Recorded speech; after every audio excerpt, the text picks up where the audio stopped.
Selamat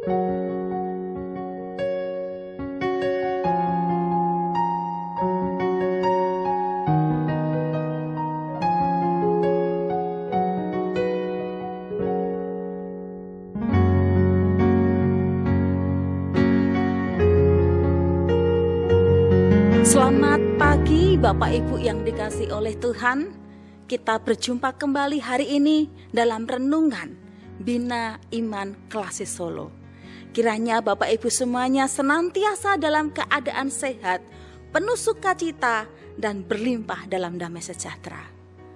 Bapak Ibu yang dikasihi oleh Tuhan, hari ini saya akan mengajak Bapak Ibu semuanya untuk membuka Alkitab kita yang diambil dari kitab Kejadian pasal 9 ayat 8 sampai ayat 17. Firman Tuhan berkata demikian. Berfirmanlah Allah kepada Nuh dan kepada anak-anaknya yang bersama-sama dengan dia.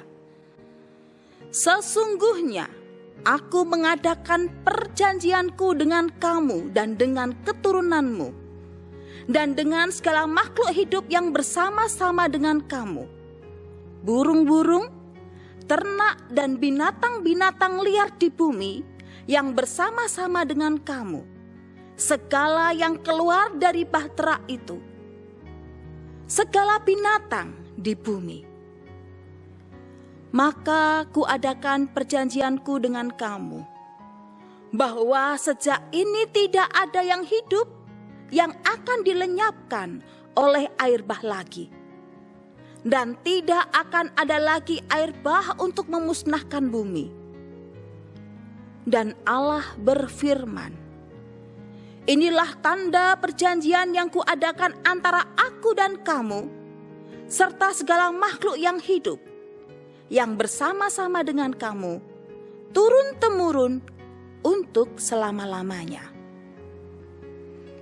Busurku kutaruh di awan, supaya itu menjadi tanda perjanjian antara aku dan bumi. Apabila kemudian kudatangkan awan di atas bumi, dan busur itu tampak di awan, maka aku akan mengingat perjanjianku yang telah ada antara aku dan kamu, serta segala makhluk yang hidup, segala yang bernyawa, sehingga segenap air tidak lagi menjadi air bah untuk memusnahkan segala yang hidup. Jika busur itu ada di awan, maka aku akan melihatnya, sehingga aku mengingat perjanjianku yang kekal antara Allah dan segala makhluk yang hidup, segala makhluk yang ada di bumi. Berfirmanlah Allah kepada Nuh, inilah tanda perjanjian yang kuadakan antara aku dan segala makhluk yang ada di bumi. Demikianlah bacaan firman Tuhan. Yang berbahagia adalah setiap kita yang mendengar firman Tuhan dan mengerjakannya dalam hidup sehari-hari. Amin. Bapak Ibu yang dikasihi oleh Tuhan, dalam bacaan hari ini diberi tema kasih Allah menopang seluruh ciptaan. Kalau ada kata menopang, itu berarti ada sesuatu yang lemah, ada sesuatu yang rapuh, gampang meleyok, gampang roboh, gampang jatuh. Di tangan saya Bapak Ibu, ini ada buah pepaya. Rasanya tentu manis. Dan buah pepaya ini adalah hasil yang dipetik dari kebun hasil tanaman bapak saya. Ini adalah buah pertama. Ketika kita mengupasnya, lalu memakannya, tentu kita tidak pernah berpikir bagaimana toh proses pohon itu sampai menghasilkan buah. Mata perhatian kita hanya tertuju pada betapa manisnya pohon pepaya itu. Tetapi ada mata yang memperhatikan setiap pertumbuhan pohon pepaya itu. Sampai akhirnya pohon itu menghasilkan buah dari kecil sampai besar dan berbuah matang siap untuk dimakan. Mata siapa itu? Mata penanamnya, tidak lain adalah Bapak saya. Ternyata tidak semua pohon ketika bertumbuh besar menghasilkan buah tidak berjalan mulus adanya. Ada sebagian pohon ketika menghasilkan buah kena angin lalu goncang, ada kalanya pohon itu meleyok. Dan kalau pohon itu dibiarkan, maka lama-kelamaan akan roboh. Dan tentunya tidak akan mampu menghasilkan buah sebesar ini yang bisa dinikmati. Kemudian apa yang dilakukan oleh bapak saya? Ketika bapak saya melihat memperhatikan tanamannya, ada yang hampir roboh. Bapak saya tidak tinggal diam, tapi ia mengambil tongkat lalu dipakai untuk mencongkok pohon yang siap roboh tersebut. Kemudian ditegakkan kembali dengan kayu atau tongkat tadi hingga pohon itu berdiri tegak kembali dan bisa melanjutkan pertumbuhannya, melanjutkan untuk menghasilkan buah yang matang siap untuk dimakan. Bapak Ibu yang dikasihi oleh Tuhan, hidup Bapak Ibu dan saya ada kalanya juga menghadapi goncangan. Dunia ini ada kalanya menghadapi banyak goncangan. Dan ingat, sebesar apapun goncangan yang menimpa hidup Bapak Ibu dan saya, ada mata Tuhan yang melihat, mengamati dengan teliti hidup Bapak Ibu dan saya. Dan ketika hidup kita merasa tidak kuat, seolah-olah sudah mulai meleyok dan akan ambruk atau roboh. Ketika Bapak Ibu dan saya berseru kepada Tuhan, melekatkan hati hidup kita kepada Tuhan, ingatlah, ada tangan Tuhan yang penuh cinta kasih, siap menopang hidup Bapak Ibu dan saya. Sehingga dari yang mulanya meleyok, tapi dicongkok kembali untuk bisa berdiri tegak. Sampai hidup kita mampu menghasilkan buah yang matang. Bapak Ibu yang dikasihi oleh Tuhan, dalam bacaan kita hari ini mengingatkan kepada setiap kita betapa besarnya kasih Allah kepada Bapak Ibu dan saya. Sebesar apapun murka yang Tuhan nyatakan kepada umatnya, tapi cinta kasih Tuhan itu lebih besar daripada murkanya. Contohnya apa? Peristiwa air bah yang melanda umat. Memang Allah murka. Karena apa? Karena dosa perbuatan manusia. Tetapi murka Allah pun surut. Karena kekuatan cinta Tuhan lebih besar daripada amarahnya. Namun setidaknya ketika Bapak Ibu dan saya mencermati peristiwa ini mengingatkan kita semua bahwa peristiwa air bah ini menunjukkan bahwa Allah itu sangat membenci dosa. Itu yang pertama yang harus kita pegang. Allah sangat membenci dosa. Entah itu dosa yang kelihatannya besar atau dosa yang nampaknya kecil. Entah itu dosa yang kelihatan oleh mata manusia ataupun dosa yang tak terlihat oleh mata manusia. Baik itu yang nampak terang-terangan atau disembunyikan secara rahasia. Tapi ingat, Allah Maha memperhatikan. Dan ia tidak bisa kompromi dengan yang namanya dosa. Kita memang orang berdosa. Tapi kita harus ingat bahwa Bapak Ibu dan saya telah disucikan, telah ditebus dengan karyanya yang ajaib di atas kayu salib. Maka tidak ada alasan apapun bagi Bapak, Ibu, dan saya untuk berkata, saya kan manusia biasa, maka wajar toh kalau saya menikmati dosa. Bapak, Ibu ingat, kita punya Allah yang tidak bisa kompromi dengan dosa. Allah sangat membenci dosa. Maka mari Bapak, Ibu, dan saya, kita yang hidup dalam kasih karunia Allah, dalam cinta Allah yang tak terbatas, Mari kita mengisi hidup kita dengan perkara-perkara yang menyenangkan Tuhan. Dan mari berani berkata tidak pada perkara dosa. Baik itu dosa dalam perkataan, dosa dalam perbuatan tangan kita atau kaki kita, ataupun dosa dalam pikiran, perasaan maupun hati kita.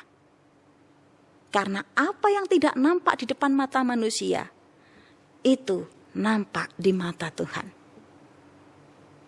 Itu yang pertama. Ingat, Allah membenci dosa.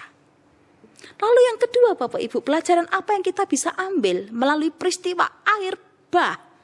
Yang kedua adalah kita diingatkan bahwa Allah itu berpihak pada orang benar. Benar seperti apa? Dunia sudah kesulitan untuk membedakan apa yang baik dan yang tidak baik. Dunia sepertinya sulit membedakan apa yang benar dan apa yang salah. Karena semua bisa diputer-puter, bisa dipelintir. Sehingga manusia terkecoh. Nampaknya baik dan benar, ternyata salah. Nampaknya salah, tapi ternyata benar. Lah, benar yang seperti apa yang dimaksudkan oleh firman Tuhan?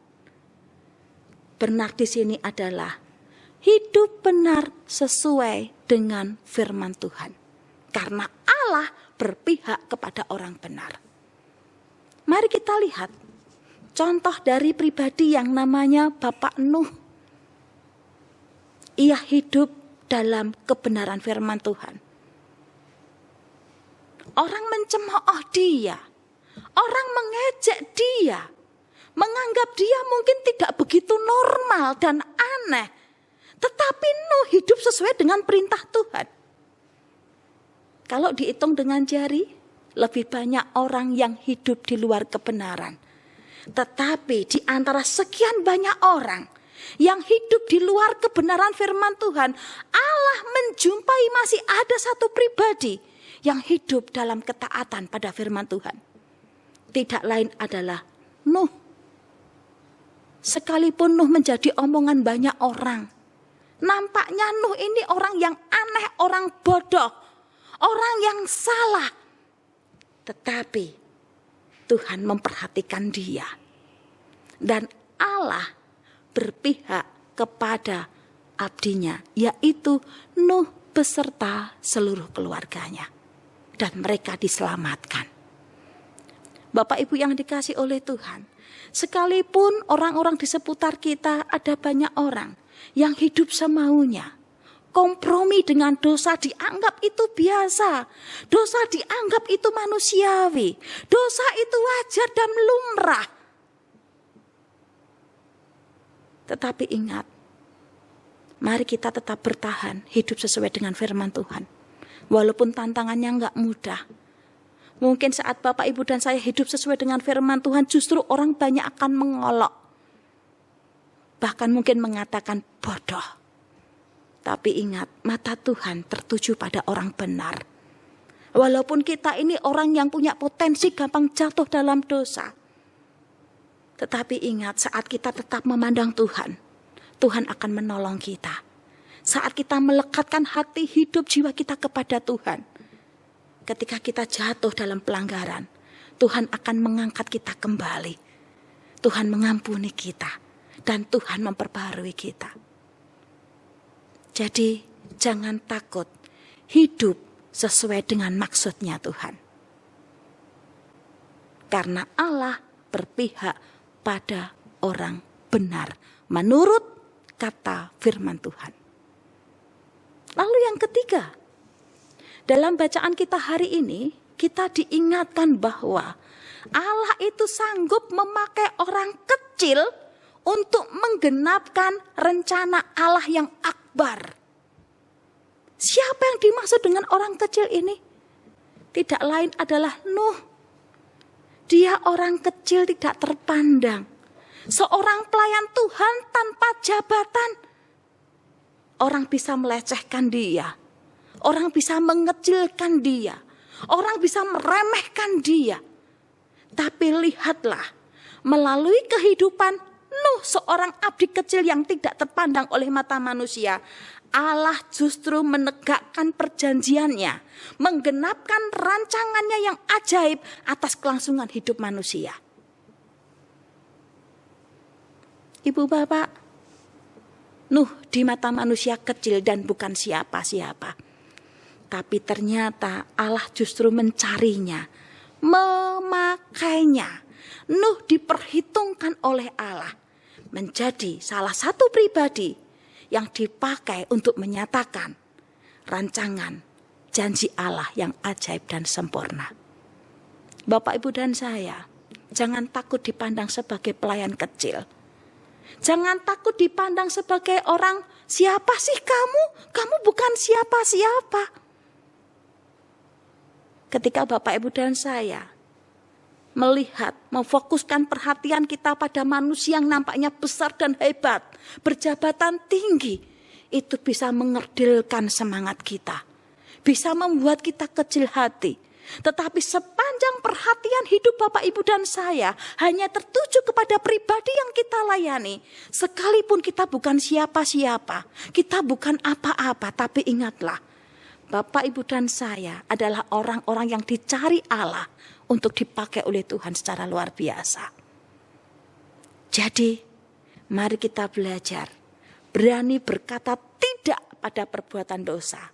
Yang kedua adalah ingatlah bahwa Allah ada di pihak orang-orang benar. Sekalipun kita sendiri, tapi Allah berpihak pada orang benar.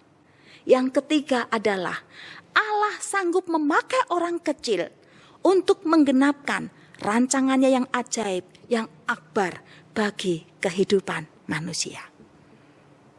Amin. Tuhan memberkati, tetap semangat, jaga kesehatan, dan tetaplah tekun dalam doa, tetap berpengharapan di dalam Tuhan. Mari kita berdoa bersama-sama. Tuhan Yesus, kami mengucap syukur oleh karena pengampunan-Mu begitu ajaib bagi kami. Sebesarnya murka Allah terhadap orang berdosa, namun kasih sayang Tuhan lebih besar daripada murkanya. Terima kasih Tuhan. Kami hanya mampu tersungkur menaikkan syukur atas kemurahan-Mu. Ampuni kami orang yang berdosa ini Tuhan. Biarlah kasih sayang-Mu melingkupi kehidupan kami orang yang berdosa ini. Dan ajari kami, orang-orang yang telah diampuni oleh Tuhan, untuk belajar dengan hidup berani berkata tidak pada perkara dosa. Tuhan, jagalah hidup kami, supaya kami tidak mudah menyimpang dari maksud-Mu. Dan ketika dijumpai hidup kami mulai menyimpang, pimpinlah kami Tuhan, tolonglah kami supaya kami kembali kepada jalan-Mu. Bapa di surga, kami menyerahkan kehidupan kami masing-masing dalam perlindungan-Mu. Di tengah-tengah wabah corona yang belum berhenti ini Tuhan, kami percayakan hidup kami dalam anugerah-Mu. Kami percaya dalam segala peristiwa dan keadaan, Tuhan tidak pernah meninggalkan kami seorang diri. Ada tangan Tuhan Sang Pemelihara hidup kami yang menyatu dengan pergumulan kami. Kami berdoa bagi Bapak Ibu Saudara yang mengalami sakit penyakit. Kami doakan Tuhan menguatkan, tangan Tuhan menjamah, tangan Tuhan memberikan kesembuhan dan pemulihan. Kami juga berdoa, sekiranya ada anak-anak Tuhan yang sedang mengalami duka mendalam oleh karena kehilangan orang yang dicintai, hiburkanlah ya Tuhan. Berikanlah damai sejahtera yang melimpah yang datangnya dari Tuhan. Tuhan, kami berdoa, biarlah wabah virus corona ini bisa berakhir. Kami merindukan untuk bisa kembali beraktivitas seperti semula. Kami rindu bisa berhimpun kembali di gedung gereja Tuhan, untuk memuji, bersekutu, beribadah, melayani bersama. Kami juga merindukan anak-anak-Mu bisa sekolah kembali di gedung sekolah masing-masing. Kami juga merindukan supaya bagi saudara-saudara kami yang saat ini menganggur, oleh karena dinonaktifkan dari pekerjaan, oleh karena wabah corona. Kami berdoa, Tuhan cukupkan, Tuhan berkati, dan Tuhan bisa mengembalikan pekerjaan seperti semula.